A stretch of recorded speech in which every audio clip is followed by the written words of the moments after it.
ဒီအမျိုးသမီးကအနှိမ့်ဆရာမကိုစောင့်နေတာပါအဲ့ဒီအချိန်မှာဆိုင်ရှင်ကဝင်လာပြီးအမျိုးသမီးရဲ့ဆွဲဆောင်မှုရှိတဲ့ကိုလုံးကိုကြည့်ကဆိုင်ရှင်ကမကောင်းတဲ့စိတ်ချက်ချင်းပေါ်လာပြီးချင်းချောက်စကားအနေနဲ့ပြောပြီးအနှိမ့်ဆရာမကိုမောင်းထုတ်လိုက်ပါတယ်အမျိုးသမီးကတခုခုမူမမှန်တာကိုသတိထားမိပေမဲ့ဆိုင်ရှင်ကတော့ဘာမှမဖြစ်တယ်လို့မျိုးအားလုံးပုံမှန်ပါပဲလို့ချုပ်ပြောပြီးပိုပြီးကျွမ်းကျင်တဲ့အနှိမ့်ဆရာနဲ့လာလဲပေးလိုက်တာပါလို့ပြောပါတယ်ဆိုင်ရှင်ရဲ့အနှိမ့်ပညာကတိတ်မကျွမ်းကျင်တော့သူမကိုအောင့်ပြီးနာကျင်စေပါတယ်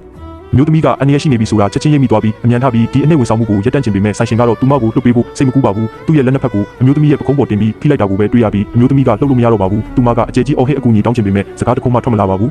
အဲ့ဒီချိန်မှာပဲအနှိမ့်ဆရာကတကားဖွင့်ဝင်လာပြီးဆိုင်ရှင်အတွက်အနှိမ့်စီလာပို့တာပါအမျိုးသမီးကနောက်ဆုံးအကူအညီတောင်းနိုင်မဲ့အခွင့်အရေးကိုဖန်ဆွဲပြီးမျက်တောင်တွေအတင်းခတ်ပြီးမျက်ရည်တွေစီးကျလာပါတယ်အနှိမ့်ဆရာကတိစိတ်မရှိပဲသူမရဲ့အခြေအနေကိုလှမ်းမိလိုက်ပေမဲ့ဆိုင်ရှင်ရဲ့ငေါငန်းခြင်းကိုချက်ချင်းခံလိုက်ရပါတယ်ပြီးတော့နာရီဝက်တွင်ပြန်မဝင်လာဖို့ကိုလည်းသတိပေးလိုက်ပါသေးတယ်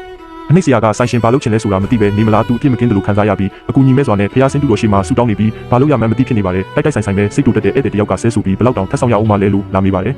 အနှိမ့်ဆရာကညံစင်ပြီးအင်ဂျီတွေချွတ်တာဝါပတ်ပြီးတန်းစီနေတဲ့ဧည့်သည်ဖြစ်ဟန်ဆောင်ကကတုံးနဲ့အမျိုးသားကိုသူကိုယ်တိုင်နဲ့မိနစ်30တောင်ဆောင်ခဲ့ရပြီလို့ပြောပါတယ်အနည်းဆုံးတော့နိုင်ဝက်လောက်ထပ်ဆောင်ရအောင်မယ်ထင်တယ်အခြားဧည့်သည်တွေလည်းစောင့်နေကြတာပဲဖြစ်လိမ့်မယ်လို့ပြောပါတယ်ကတုံးနဲ့အမျိုးသားကကြည့်ရတာမင်းခဏခဏစောင့်ရပုံပဲနော် green card ရဖို့$လို့မေးပြီးသူဟာတရားမဝင်ရွှေ့ပြောင်းနေထိုင်သူဆိုတာကိုတစ်ချက်တည်းနဲ့ကြည့်ပြီးသိသွားပါတယ်ငါမှတော့အချိန်လားကဖြုံးဖို့မရှိဘူးလို့ပြောပါတယ်ပြောပြီးတာနဲ့ကတုံးနဲ့အမျိုးသားကဒေါသတကြီးနဲ့ဆိုင်ရှင်ရဲ့အခန်းစီကိုအတင်းဝင်သွားပါတယ်ငါဘယ်လောက်ထပ်ဆောင်ရအောင်မလဲဆိုင်ရှင်ကတကားဖွင့်ပြီးစိတ်မရှိစွာနဲ့ငါစီမှာဧည့်သည်ရှိနေပြီလို့ပြောပါတယ်ကတုံးနဲ့အမျိုးသားကဒေါသတကြီးနဲ့မင်းရဲ့ဧည့်သည်ကငါပဲအခုချက်ချင်းငါကြောကိုကောင်းအောင်နှိပ်ပေးမလားမဟုတ်ရင်မင်းရဲ့ကြောကိုငါရိုက်ကျိုးပြစ်မယ်လို့ပြောပါတယ်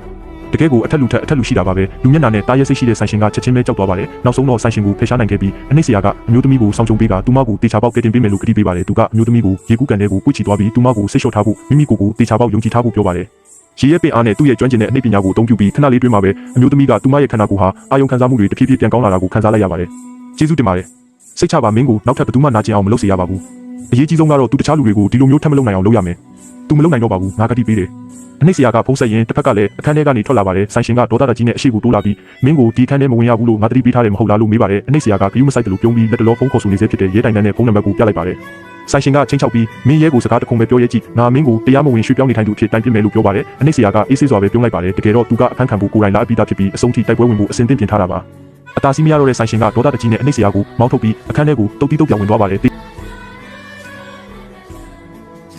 ခါနီးအချိန်ထိတောင်သူကအမျိုးသမီးအပေါ်မကောင်းတဲ့စိတ်ကြံစည်နေတော့မှပဲသူအနာကိုကတ်လာတဲ့အချိန်မှာပဲအမျိုးသမီးကဒူးနဲ့အပြင်းပြင်းတစ်ချက်လှမ်းတိုက်လိုက်တာကအချက်ချနေရကိုတက်တက်ထိသွားပါတယ်ဆိုင်ရှင်ကနာလုံးလိုကြမ်းပြင်ပေါ်မှာလူးလိမ့်နေပါ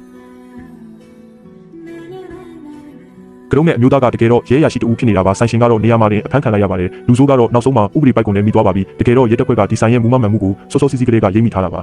ဒီအမျိုးသမီးနဲ့ကရုံးနဲ့အမျိုးသားကတက်တီလာဆူဆောင်းတဲ့လှုပ်ဝက်အေဂျင့်တွေဖြစ်ကြပါတယ်ဆိုင်ရှင်ရဲ့ပြစ်မှုကျူးလွန်ပုံနည်းလမ်းကဒီလောက်အထိထူးခြားလိမ့်မယ်လို့မထင်ထားမိပါဘူးဒါပေမဲ့အနှိမ့်ဆရာရဲ့တရားမျှတမှုအတွက်ကူညီပေးမှုကြောင့်ဖန်ဆီးရေးလုပ်ငန်းစဉ်ကအဆင်ပြေပြီးဆုံးသွားခဲ့ပါတယ်သူကလည်းဒါကြောင့်မို့လို့ green card လျှောက်ထားနိုင်မဲ့အခွင့်အရေးကိုရရှိသွားခဲ့ပါတယ်